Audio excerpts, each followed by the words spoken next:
Hariom. Knowledge plus के इस channel में हम सभी विद्यार्थियों का स्वागत कर रहे हैं और उम्मीद कर रहे हैं कि आपने एस्ट्रोलॉजी की क्लास नंबर 1 से क्लास नंबर 30 अटेंड कर ली होगी या सुन ली होगी और उसके संबंध में सारे कंसेप्ट आपके क्लियर हो चुके होंगे। आज हरिओम एस्ट्रोलॉजी क्लास नंबर 31 है और इस क्लास में हम ये बता रहे हैं कि जो प्लैनेट है वो किस हाउस में अपने आप को कंफर्टेबल समझता है और किस हाउस में अपने आप को कंफर्टेबल नहीं समझता।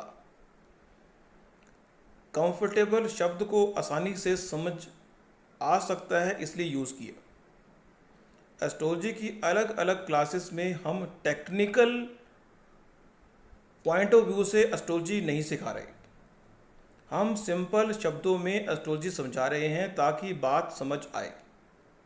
टेक्निकल पॉइंट से कुछ बातें ऐसी हैं जो टेक्निकल हैं, जो स्टैटिक रूप से पता होने चाहिए, उनको हमने वैसा किया और कुछ बातों को हम आने वाली वर्कशॉप में थोड़ा चेंज ओवर भी करेंगे। You should be careful about that. लेकिन जब तक हम ये ना कहें तब तक आप अपनी बात को, हमारी बात को समझें और जिस रेफरेंस पॉइंट से हम आपको बता रहे हैं उस रेफरेंस पॉइंट से यदि आप सीखते रहे तो निश्चित रूप से आप अपनी कुंडली को भी देख पाएंगे, अपने रिलेटिव की कुंडली को भी देख पाएंगे और बहुत सारी बातें उस कुंडली को देख के आप बता पाएंगे। और अगर हरिओम नॉलेज प्लस के माध्यम से एडवांस एस्ट्रोलॉजी या स्पेसिफिक एस्ट्रोलॉजी पर भी आपने क्लासेस अटेंड कर ली तो निश्चित रूप से आप एक अच्छे एस्ट्रोलॉजर भी बन पाएंगे। हमारी बात थी कि कंफर्टेबल, कि यहां पे हमारे पास जो कुंडली नजर आ रही है, हमने कहा कि B1 is always greater than H1। तो यहां पे हम प्लैनेट पे फोकस कर रहे हैं कि एक प्लैनेट, और यहां पे हमने H1 से H12 के पॉइंट ऑफ व्यू से बात करने का प्रयास किया और बाय डिफॉल्ट H1 जो है B1 के बराबर होता है। तो आप ये मान लें, सबसे पहले हम ले रहे हैं सूर्य भगवान को। सूर्य भगवान हमारी कुंडली का बाय डिफॉल्ट 5वें भाव का मालिक होता है। सूर्य भगवान हमारी कुंडली के 5वें भाव का मालिक होता है। यदि आपने पहले क्लासेस अटेंड नहीं की तो कृपया करके वो अटेंड करें, और अगर अटेंड की हुई हैं तो आपको पता लग गया होगा कि H5 के बारे में बात सर कर रहे हैं। H5 मीन्स सूर्य भगवान। सूर्य भगवान कुंडली में कहाँ पे कंफर्टेबल होगा? सूर्य भगवान कहता है कि मैं अपने, जो मेरा चेला है मंगल भगवान है, मीन्स H1 के अंदर मैं अपने आप को विशेष रूप से कंफर्टेबल समझता हूं। और यह बात विशेष रूप से हम आपको बता दें कि जहां पे प्लैनेट कंफर्टेबल होगा उसके बिल्कुल अपोजिट 180 डिग्री पे वो अनकंफर्टेबल होगा।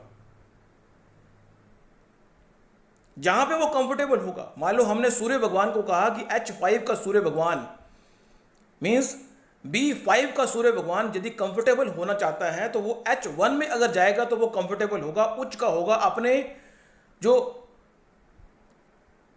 देने की बात करता है वो दे पाएगा, वो पावरफुल होगा, वो अपनी पावर में होगा। कंफर्टेबल होने का मतलब ये, जो भी उसको रिस्पॉन्सिबिलिटी मिली होगी वो पूरी करने की ताकत रखेगा।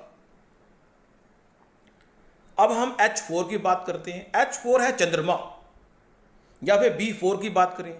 B4 जो कंफर्टेबल होता है वो B2 में होता है।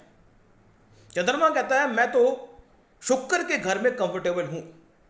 B2 या H2 शुक्र का घर होता है, वीनस का घर है। चंद्रमा कहता है मैं तो वीनस के घर में कंफर्टेबल अपने आप को मानता हूं। सूर्य कहता है कि मैं तो H1 में कंफर्टेबल हूं और चंद्रमा कहता है मैं तो H2 में कंफर्टेबल हूं। मीन्स H1 में सूर्य कंफर्टेबल हो गया, H2 में चंद्रमा कंफर्टेबल हो गया। फिर हम जो चेला है मीन्स मंगल ग्रह की बात कर लें। मंगल कहता है मैं तो H10 में कंफर्टेबल हूं। किसमें? H10 में। तो एक रो बन गई H2, H1 और H10। H2 में चंद्रमा कंफर्टेबल है, चार्ट को देख पा रहे हैं H2। ये लोकेशन ध्यान से देख लें, यहां पे चंद्रमा अपने आप को कंफर्टेबल समझता है, लोकेशन की बात नहीं है, H2 की बात है। हम H2 को विशेष फोकस करेंगे। यहां पे जो इन्वायरमेंट है उसका विशेष इंपॉर्टेंस है, भाव की इंपॉर्टेंस नहीं है ये चेकआउट करने के लिए कि प्लेनेट उच्च का है या नीच का है, कंफर्टेबल है या नहीं कंफर्टेबल। तो हमें H5 मीन सूर्य भगवान जब देखेंगे कि वो H2 में बैठा हुआ है तो ना H1 में बैठा हुआ है तो हम मानेंगे कंफर्टेबल है। अगर चंद्रमा भगवान H2 में बैठा हुआ है तो हम मानेंगे कि चंद्रमा कंफर्टेबल है। और मंगल भगवान अगर हम बोलेंगे कि H10 में बैठा हुआ है तो वो कंफर्टेबल है। हम स्क्रीन पे दिखा रहे हैं H10, लोकेशन को कंसिडर नहीं करना, आपने H10 को कंसिडर करना है। वो H10 जो है उठ के यहां पे H9 की जगह भी आ सकता है।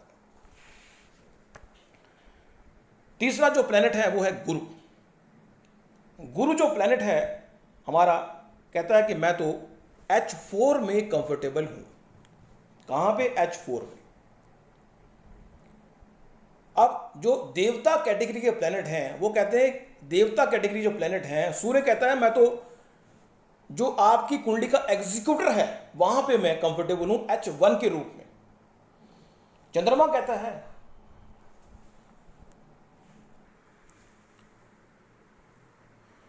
तो सूर्य भगवान कहता है मैं तो H1 में कंफर्टेबल हूं।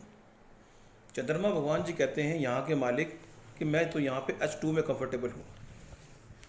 मंगल भगवान जी कहते हैं मैं तो यहाँ का मालिक हूँ और यहाँ पे मैं कंफर्टेबल हूँ। गुरु कहता है मैं यहाँ का मालिक हूँ H9 का और H12 का, लेकिन मैं कंफर्टेबल कहाँ हूँ?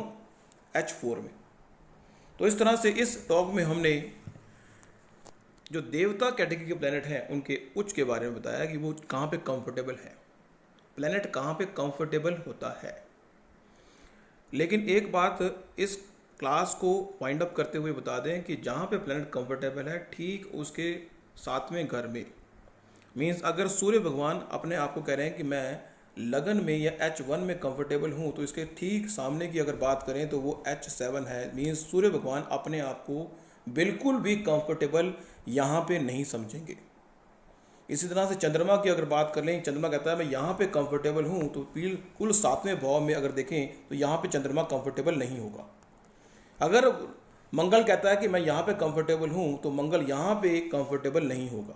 और गुरु कहता है कि यहाँ पे मैं कंफर्टेबल हूँ तो गुरु यहाँ पे कंफर्टेबल नहीं होगा। तो आज की इस टॉक में इतना ही। जो राक्षस प्लैनेट है उनकी कंफर्टेबल स्थिति को हम अगली वर्कशॉप में, जो कि क्लास नंबर 31B होगी, ये क्लास नंबर हमारी Hariom astrology class number 31A हो गई, और क्लास नंबर 31B के अंदर हम डिस्कस करेंगे कि जो राक्षस प्लैनेट हैं वो कहाँ पे कंफर्टेबल होते हैं। Thank you so much. और इस क्लास को आपने H1 से H12 के रेफरेंस पॉइंट से देखना है, B1 और से B12 के रेफरेंस पॉइंट से नहीं देखना, क्योंकि जो प्लैनेट कंफर्टेबल है वो H1 से H12 के पॉइंट से आएगा, लोकेशन फिक्स नहीं होगी। ये बात हम बार बार कह रहे हैं। यहाँ पे हमने कहा कि सूर्य भगवान जो है H1 में कंफर्टेबल है और H1 कुंडली का यहाँ पे बना हुआ है, यहाँ मान लीजिए जहाँ H6 लिखा हुआ है, तो यहाँ पे आपको थोड़ा चेंज ओवर भी करना होगा। Thank you so much for listening on and always supporting Hariom knowledge plus.